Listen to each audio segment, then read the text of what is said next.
제2장 모세와 예수님을 중심한 복귀 섭리.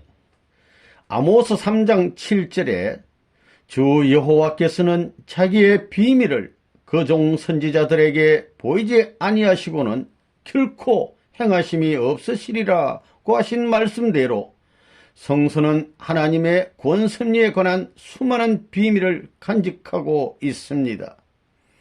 그러나 인간은 하나님의 섭리에 대한 원리를 몰랐기 때문에 그 숨은 뜻을 알 길이 없었던 것입니다. 성서에서는 하나의 선지자의 생애에 대한 기록도 단순히 그의 역사에만 묻어지는 것이 아니고 그 생애를 통하여 타락 인간이 가야 할 길을 보여준 것입니다. 하나님은 야곱과 모세를 세워 복귀 섭리 노정을 걷게 하심으로써 장차 예수님이 오셔서 인류의 구원을 위하여 걸으실 섭리 노정을 미리 보여주셨습니다. 제1절 사탄 굴복의 본보기 노정. 사탄 굴복의 본보기 노정.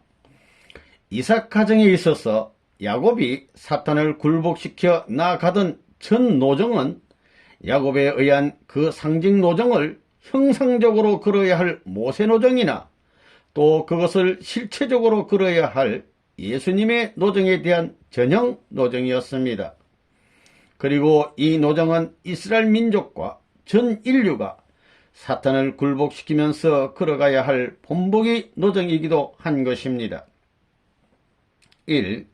예수님의 전형 노정으로 야곱 노정과 모세 노정을 세우신 이유.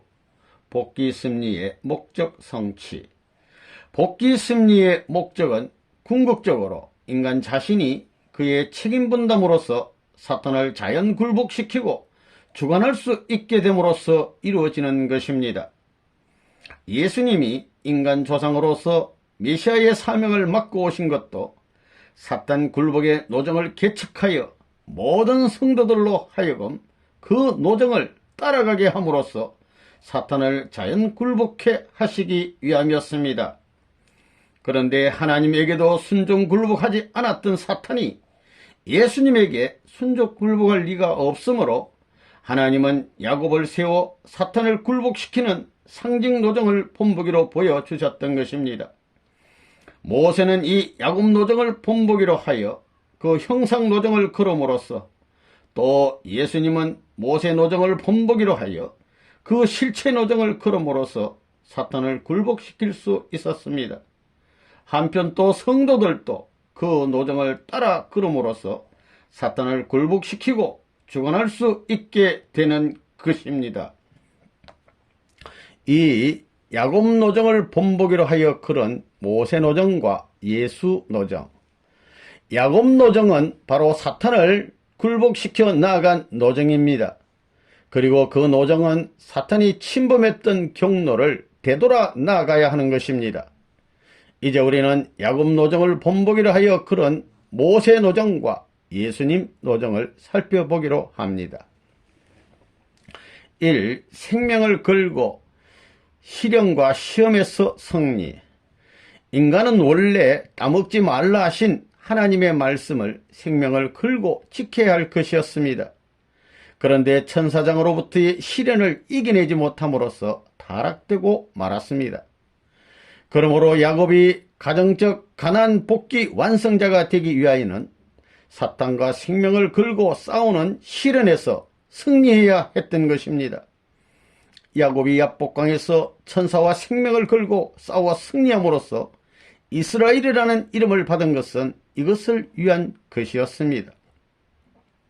모세도 민족적 가나안 복귀 완성자가 되기 위하여는 하나님이 그를 죽이려 하는 시련에서 생명을 걸고 극복해야 했던 것입니다.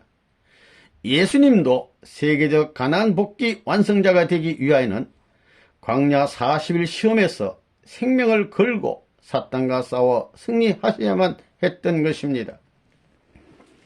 이 육과 영. 인간의 육과 영에 사탄이 침범하여 타락성이 생겼으므로 야곱은 이것을 벗기 위한 조건을 세워야 하였습니다. 그러므로 야곱은 육과 영을 상징하는 떡과 팥죽을 주고 에서로부터 장자의 기업을 빼앗았던 것입니다. 모세의 노정에서는 이스라엘 민족에게 육과 영을 상징하는 만나와 메추리를 내려 먹였으며, 예수님도 인자의 살을 먹지 아니하고 인자의 피를 마시지 아니하면 너희 속에 생명이 없느니라고 말씀하셨습니다. 3. 시체의 사탄 분립. 인간은 타락으로 말미암아 그의 시체까지 사탄의 침범을 당하였습니다. 야곱은 축복을 받아 성별된 몸이었기 때문에 그의 시체도 사탄과 싸워 분립했다는 조건을 세우기 위하여 그 시체에 40일간 방부제를 발랐던 것입니다. 모세에 있어서도 그의 시체를 놓고 사탄과 싸웠으며, 또 예수님에 있어서도 그의 시체를 둘러싸고 문제가 일어났던 것입니다. 4. 성장기간 복귀. 3수, 12수, 70수. 인간 시조의 타락으로 인하여 그의 성장기간에 사탄이 침범하였습니다. 때문에 이것을 탕감복귀하기 위하여 그 기간을 표시하는 수를 찾아 세우는 섭리를 하시는 것입니다. 야곱이 하란에서 가나안으로 복귀할 때에 사탄 분립의 3일 기간이 있었고, 사탄에게 내주었던 노아로부터 야곱에 이르는 12대를 야곱 일대에서 행적으로 탕감복귀하기 위하여 12자식이 있었고, 7일 창조 기간에 침범한 사탄을 분립하는 탕감 조건을 세우기 위하여 70가족이 있었습니다. 모세 때에도 애굽에서 가나안으로 복귀할 때에 이러한 3일 기간이 있었고 12지파와 70장로가 있었습니다. 예수님의 영적 세계 가나안 복귀 노정에 있어서도 사탄 분립의 무덤 3일 기간이 있었으며 12제자와 70문도가 있었습니다. 5. 지팡이, 메시아의 상징. 지팡이는 부리를 치고 앞길을 인도하며 대신 의지하는 뜻의 표징물로서 장차 오실 메시아를 상징하였던 것입니다. 야곱이 지팡이를 짚고 요단강을 건너 가나안 땅으로 들어갔다는 것은 장차 타락 인간이 메시아를 받들어 부리를 치고 그의 인도를 받으며 그를 의지함으로써 죄악 세계를 넘어 창조 이상 세계로 들어간다는 것을 보여주신 것입니다. 모세도 지팡이를 가지고 이스라엘 민족을 인도하여 홍해를 건넜으며, 예수님도 자신을 표징하는 철장을 가지고 이 고해의 세계를 건너 창조 이상 세계로 전 인류를 인도해야 했던 것입니다. 6. 모자 협조로 사탄 분립.